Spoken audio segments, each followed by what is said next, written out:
Hi everyone, it's Teresa Green from Slow Paths Wellness, and it is Wellness Wednesday. Today I wanted to talk about one tiny aspect of how Chinese medicine views springtime, because here in the Northern Hemisphere we're starting to have spring. In fact, according to Chinese medicine, we're already in spring and have been for at least a week or so. I'm not 100% sure of the exact number of days. And what happens in springtime, as we note in Chinese medicine, is all the energy starts moving upward and outward. That's why all those little bitty tiny flowers start shooting up their little stems up, and you start seeing the little buds start out on the trees. It's because the energy of this part of the planet is moving upward and outward as the sun gets warmer and things start wanting to grow. People are affected by that, but a lot of times we don't necessarily recognize it, especially in the modern world where we live inside, and a lot of times, especially if we're working hard and we're still in daylight savings time, you may not even, you barely see the sun during the week. You go in when it's still dark and come out when it's dark, and you don't necessarily see as many of the changes going on as people used to when they spend a lot more of their time outside. But what happens for us is our energy tries, at least, to go out. We start getting interested in projects, and we start kind of wanting to do new things because that's the energy of spring.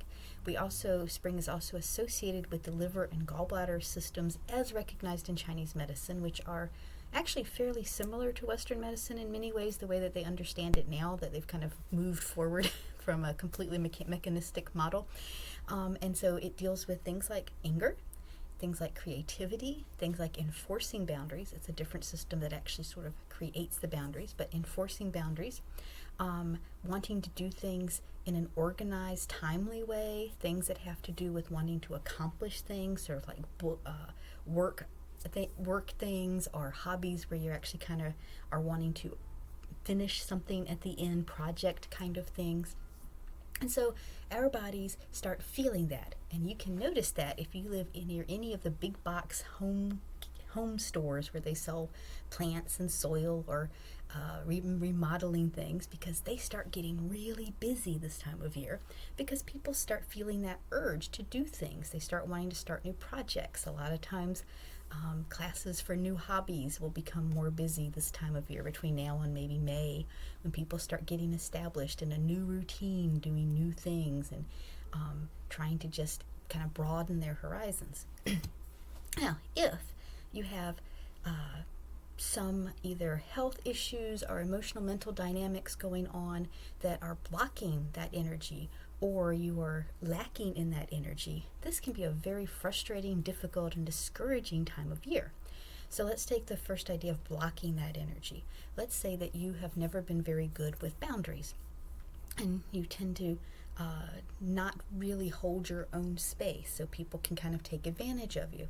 Well, all of a sudden, your interest in all these projects can't move forward because you've frittered away your energy for, work makes you work late, or your friend wants you to help them with something that you don't really want to help them with, but you're afraid to say no, or you have problems with boundaries with yourself, so that you spend way more time on social media than you really want to, but you just kind of get carried away and aren't really doing your self-care so that you can come back to managing that. So that's one way that can happen. So you'll feel blocked. You just kind of feel like, well, I have all these things I want to do and nothing ever really gets done. So that's one. Another issue is we are a very immediate society. So we think, oh, okay, I want something. I should be able to click a button on a computer and it shows up. Well, I named my clinic Slow Paths Wellness because in a lot of things in life, that's not actually true.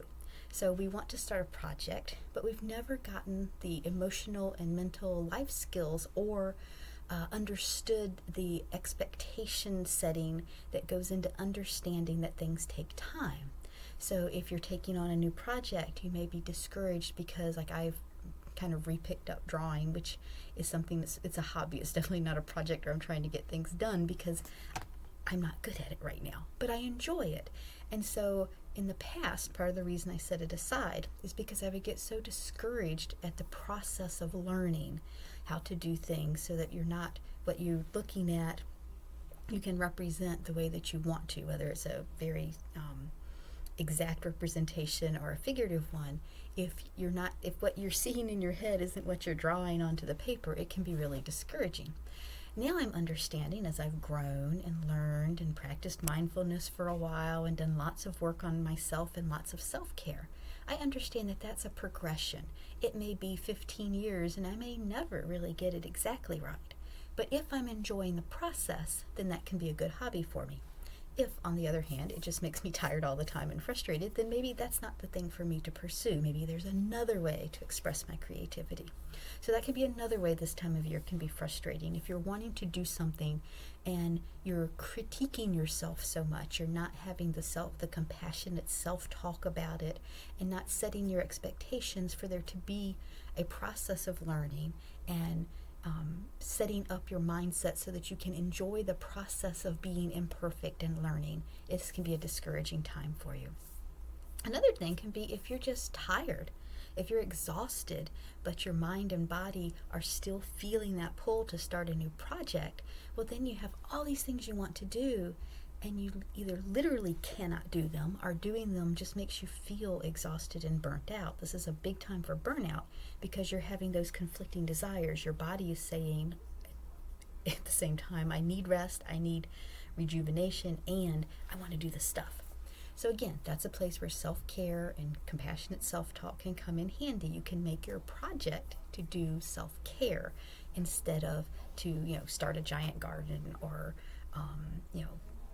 lose 10 pounds, or whatever it is that you want to do that feels like a big job, or start a new business or something like that. If that's something that you just do not have the energy for right now, rather than becoming discouraged and frustrated, which causes all kinds of cascade of stress hormones and stress chemicals and causes health problems, change your perspective. Decide, okay, this season right now, I'm not up to doing this great big 80-hour a week, whatever it is I want to do. I'm going to instead spend some time walking in nature, or listening to podcasts about kindness or affirming myself, or read some books that are energizing to me, whether that's a fiction book or a self-help book or poetry or a how-to, or whatever it is, something that's energizing, though, not something that just makes your mind skip off to the next thing. And then the last part is just emotional resilience. Very many of us were never taught how to sit with an emotion. And so this time of year, as the energy kind of gets injected into our body by the sun, by the way that the growth seasons are changing, we have a hard time with emotions, especially if we never really learn how to deal with them. And especially since the emotions of springtime tend to be the idea of bursting outward with kind of an anger, or wanting to accomplish things. That's a very powerful emotion that's very hard to just stuff down inside. And when you stuff it down inside, it doesn't ever work out well. It's definitely a health problem. So mindfulness practice can be a really huge help in helping your body process emotions and just getting used to the idea of them. We've kind of been taught, especially in modern society, in the West especially, that what we're supposed to feel is just kind of this constant happiness where we want to go out and do stuff and produce stuff and be able to look good to the other people around us. And social media has definitely influenced that and made it even worse than it was before. So now you want to be able to have the same lifestyle that you see other people having on social media, even if you realize that that's their carefully chosen images of the things to make themselves look good. So emotional resilience is a very important life skill, and there's many, many different facets to it, many things you can do. There are tons of books on it. There's therapists, there's coaches like myself and others who work with that. But one really simple thing is just mindfulness, just sitting there and being in that emotion. So let's say right now you're feeling really anxious about something, and some people actually say anxiety isn't exactly an emotion, it's an unfelt emotion that's underneath the anxiety. But just sit for a moment and just take your breath in and just feel whatever you're feeling.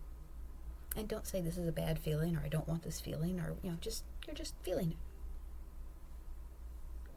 it. And if you start getting into this kind of story of, oh, what about this, what about that, or or this person said this to me and it was unfair, then instead of feeling it as in words, feel it in your body.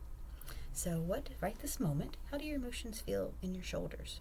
Are they tight? Are they relaxed? Feel your emotions in your torso. Does it feel powerful and kind of centered? Does it feel like you're kind of in this? Does it feel like you feel like you're just about to drop? Feel your feelings. So we'll wrap up our Wellness Wednesday today. Chinese medicine views springtime as starting in the end of January, early February, the same time as the Chinese New Year. It is full of a time of energy and emotions that are outgoing, but also very powerful. So things like anger, creativity, ambition, wanting to move ahead, wanting to do things. And those can be very difficult to process if you either don't have the energy to process them well or don't have the skill set. We're never really taught how to process them well. Some of the things you can do to make springtime better for you are to start projects that allow you to use that energy in a way that's appropriate for your level of health and your level of ability and your level of interest. And also to set your expectations so that you don't expect perfection or immediate progress in something, so that that energy of wanting to progress and do things doesn't get bound up in discouragement because you're not making the progress that you believe you should be making, even though for most people, progress in any area is just naturally going to be a little slower than you think it is for real lasting improvement in anything. And if you are actually exhausted and have a hard time with feeling these emotions and feeling these desires to do things and not being able to do it, then try to make the project about self-care and rest and rejuvenation. And finally, one of the great ways to get in touch with all of these feelings and emotions and help spring be a joyful, happy, bubbly season instead of a time of frustration and discouragement and maybe depression or anger or resentment is to become mindful of your feelings and allow yourself to feel the things you're feeling. And as always, if any of these things bring up something that makes you feel overwhelmed by emotion or by physical sensation, or there's some health problem underlying it that you really haven't had addressed as fully as perhaps you know you need to, or maybe you're coming to realize you need to, then seek out someone who is a professional in that field. That can be your doctor, that can be your therapist, that can be, in my case, a licensed acupuncturist, a chiropractor, a wellness coach, a health coach, just a massage therapist if it's something as simple as muscle tension that you feel like may be helped by that. Don't be afraid to reach out, have someone else help you along your health journey. So have a lovely Wednesday, and we will see you again next week for Wellness Wednesday.